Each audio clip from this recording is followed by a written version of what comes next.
Hello, I'm Dango Rose. Welcome to the Mountaineer Podcast, where everybody's listening. The Mountaineer brings you the latest news of the peak-to-peak region, in print, online, through our podcast, social media, and special publications. Now, listen in to the latest news of the area with our local journalists.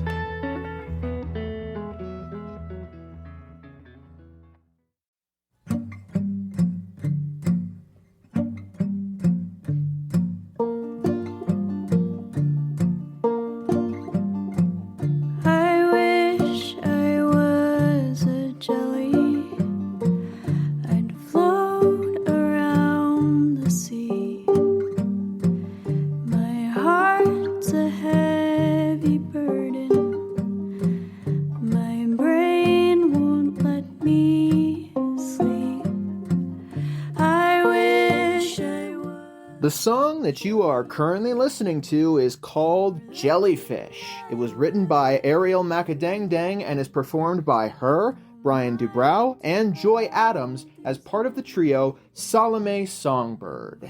This debut single of the trio is now available wherever you get your music, so be sure to check it out and keep up with Salome Songbird as a group by heading to their website, SALOME songbird.com. My life would cease to be. My heart would never hold you close. My soul would never dream. If I was a jellyfish, the world would never know. The voice that the stories I will tell before I go. Hello there, everybody. My name is Jamie Lammers, and welcome to this week's Miscellaneous Monday edition of the Mountaineer Podcast. Today, I'm bringing you a segment from our correspondent, Maryann Rosen. But before we get into that segment, here are some preliminary announcements. First, if you haven't subscribed to The Mountaineer yet, and you're looking for something new to subscribe to in 2025, then be sure to subscribe to The Mountaineer today by heading to the mtnear.com and clicking on the subscribe button in the top right corner of our homepage. From there, you'll get full access to our digital archive, scanned copies of the physical newspaper, and you can even choose to receive a physical subscription in your mailbox or send it to the mailbox of someone that you love. If you're interested in advertising for the paper or for the podcast, then be sure to head to themountaineer.com or the mtnear.com/advertise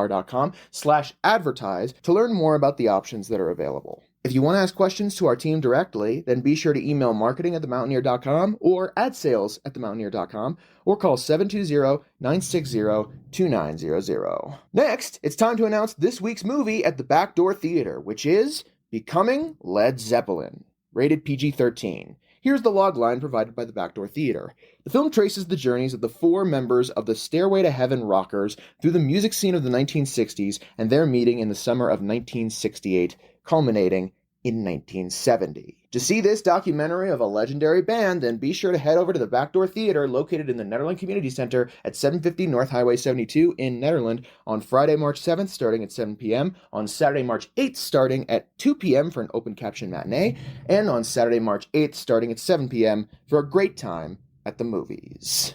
And finally, I am thrilled to announce that I am partnering with the Jamestown Mercantile, located at 108 Main Street in Jamestown, for the first ever Mountain New Play Festival. If you're interested in being involved in this New Play Festival, either as a writer, actor, or director, then email jamestownmercantilecafe@gmail.com and let them know what role you're interested in. If you want to write a play for the festival, then send your abstract for an around 15-minute play to jamestownmercantilecafe@gmail.com by March 15th. All right, those are the big announcements. Now let's get into our primary segment from Maryann Rosen. Take it away. This is the Mountain Ear Podcast, and I'm Maryann Rosen, bringing you history, lore, or stories from or about the mountains you live in. For years, women fought for the rights to vote, work, and run for office, get a credit card or take out a loan, or get a mortgage on their own without a man's authorization. Often women in math and engineering and science would have their achievements pushed into the background, with credit going to males. Artists and writers sometimes had to sell their work under a male pseudonym or attribute their work to a male friend or their husband. In 1909, the Socialist Party of America declared the first National Women's Day on February 28th.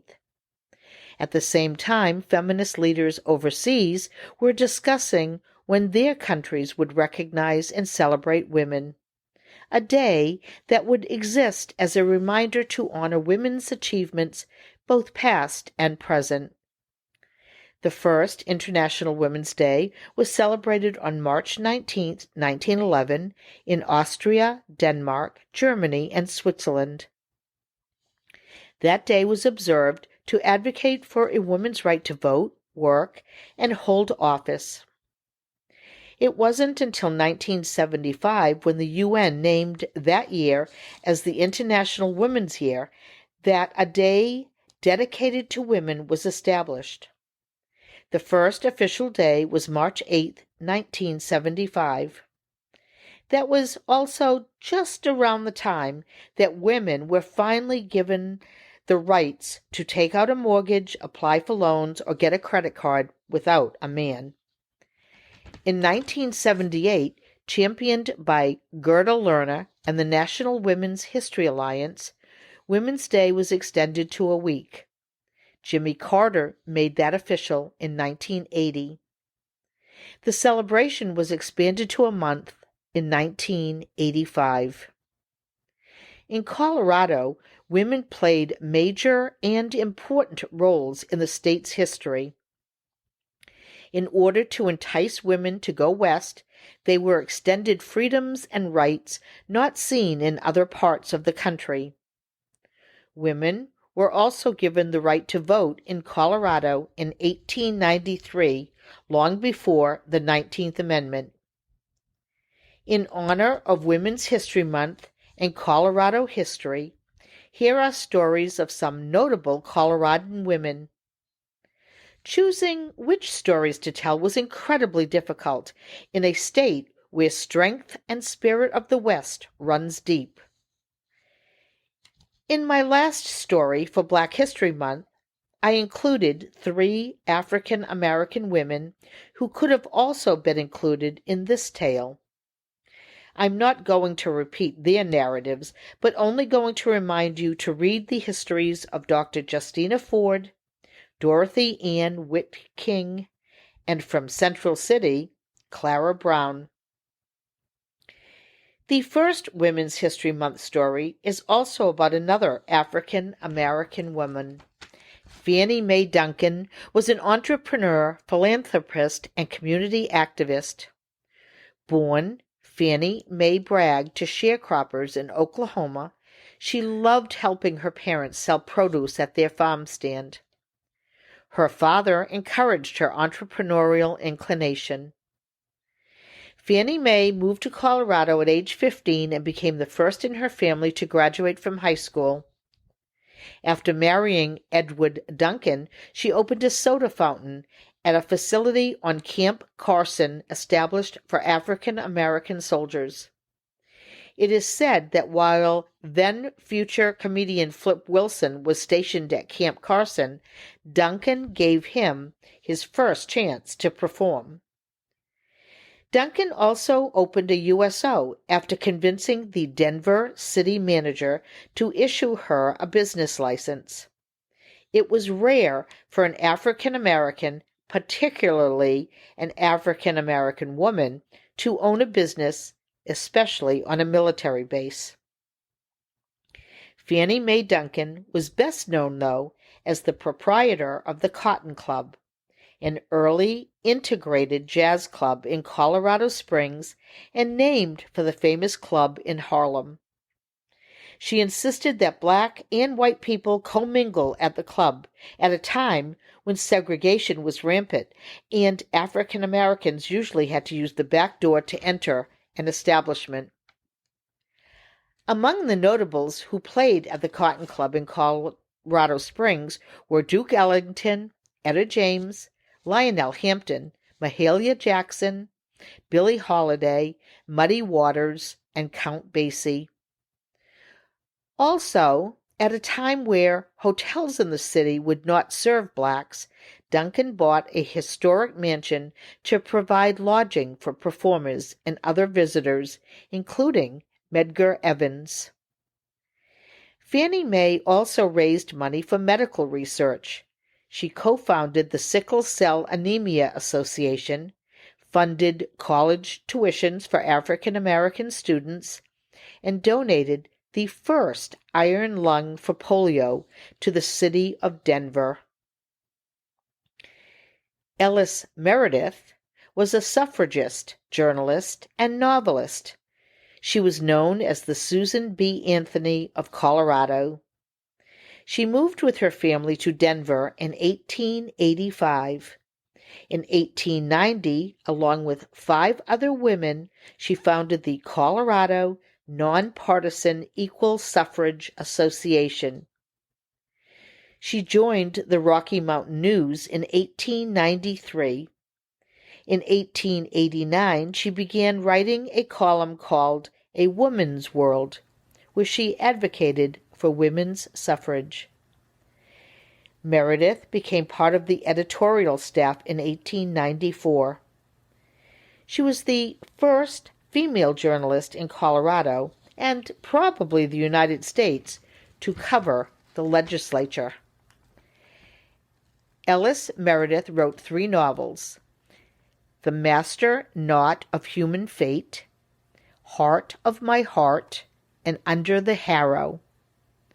In 1902, she helped to write Denver's first city charter and was Denver's city election commissioner from 1910 to 1915. Meredith moved to Washington, D.C. to work at the National Democratic headquarters. Helen Ring Robinson was an American suffragist, writer, and political officeholder. Born in Eastport, Maine, she moved to Colorado in 1895 at age 17. After graduating from college, she taught school for several years. Robinson then spent 10 years as a literary critic and editorial writer for the Rocky Mountain News and the Denver Times. After leading a crusade against Denver's poor water service, she was recruited to run for office.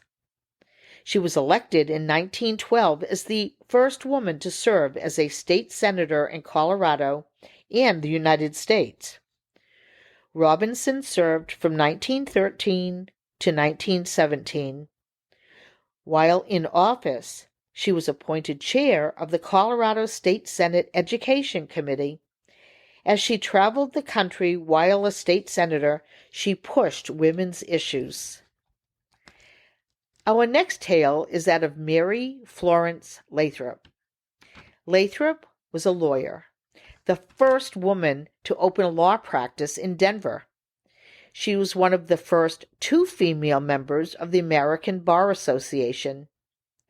Mary Florence grew up in Philadelphia and at age 19 became a reporter for the Philadelphia Press and reported on labor conditions in fabric mills and campaigned for the rights of child laborers. After contracting tuberculosis, Lathrop moved to Denver and received a law degree. Her high score on the Colorado bar would stand as a record for many years.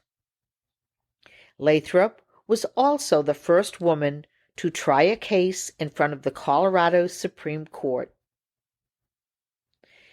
Traveling closer to home, the following women were either born in the Peak-to-Peak or contributed to, wrote about, or were influential in our area, or all of the above.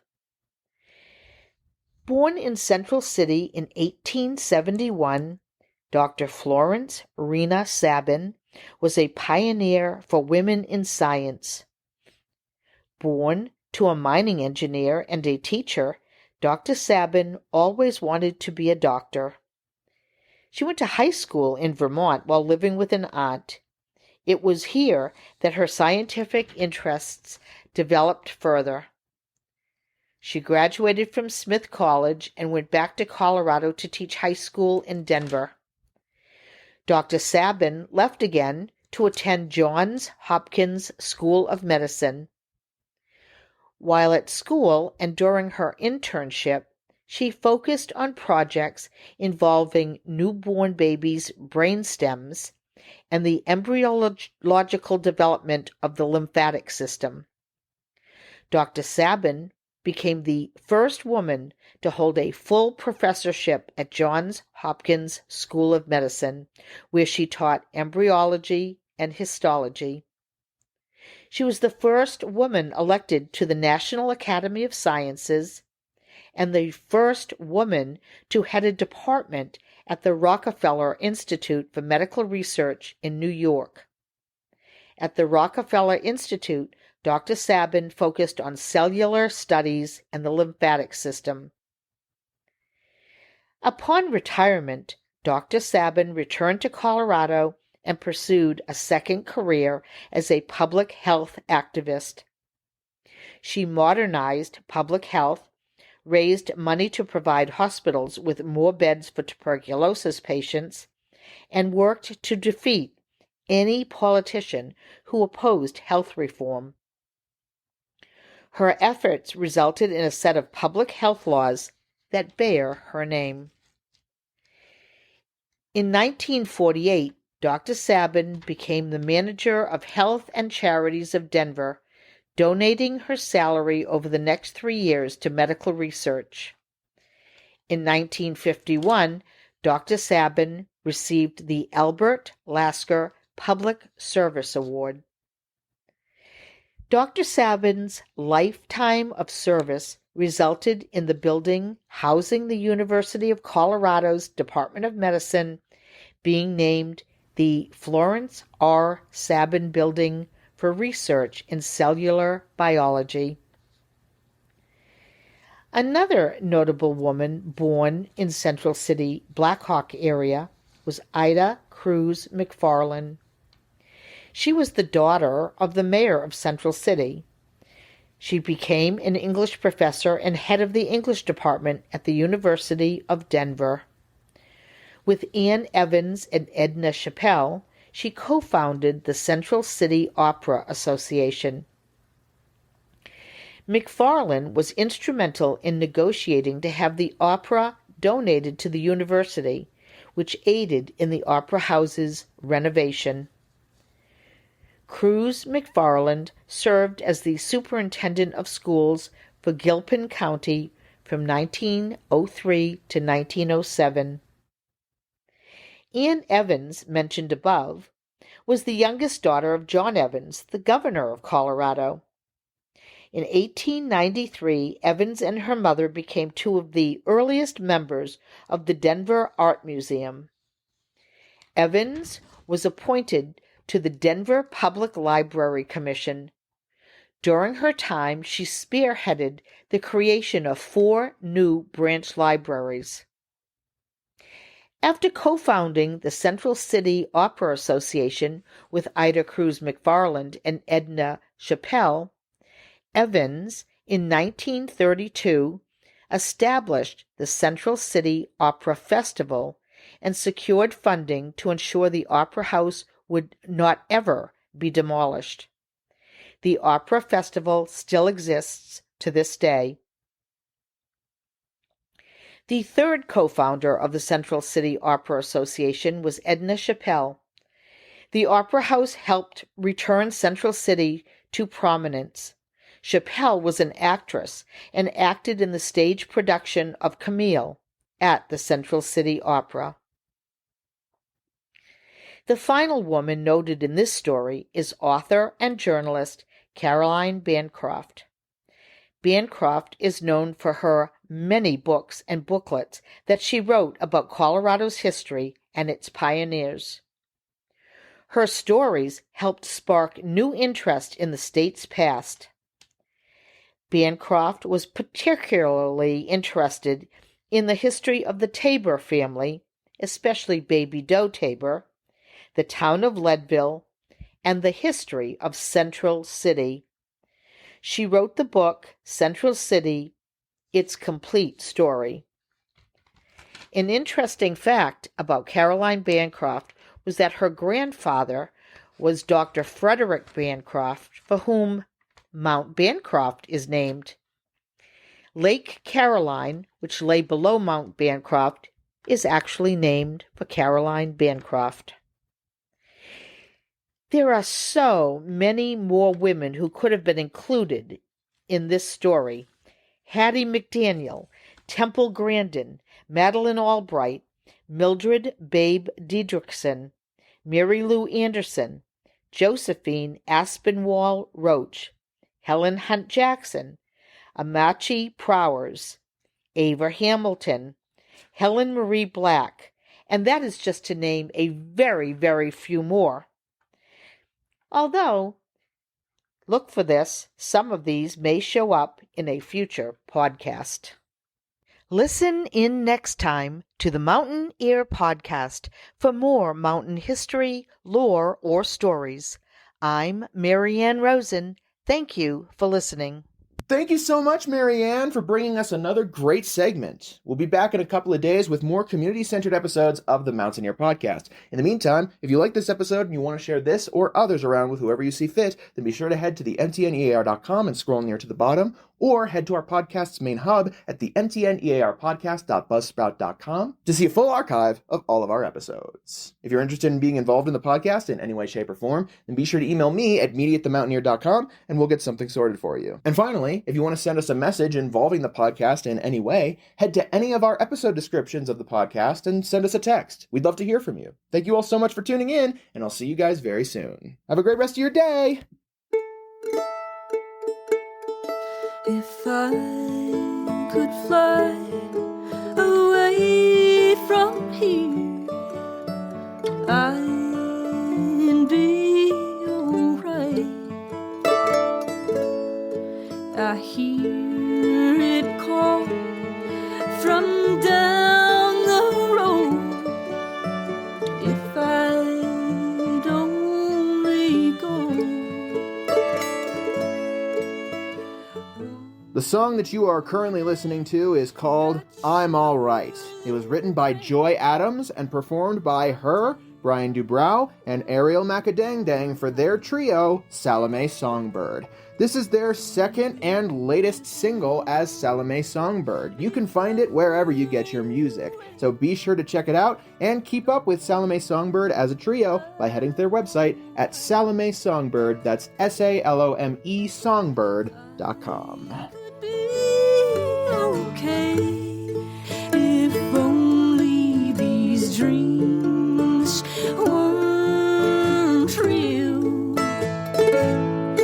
and I would be just fine as long as the time stood still.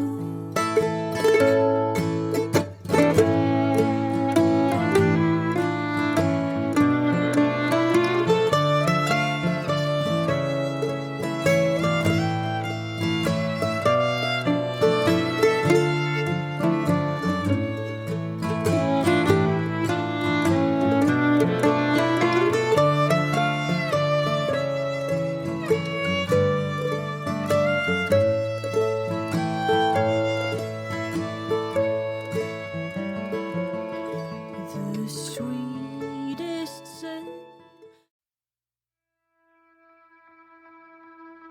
And that's it for our show.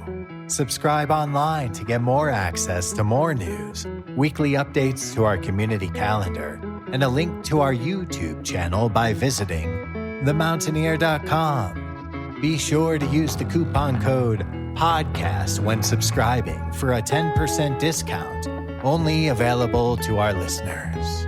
If you are in the local Peak-to-Peak area, be sure to pick up a print edition of The Mountaineer at a local business. I'm Dango Rose. Thank you for listening.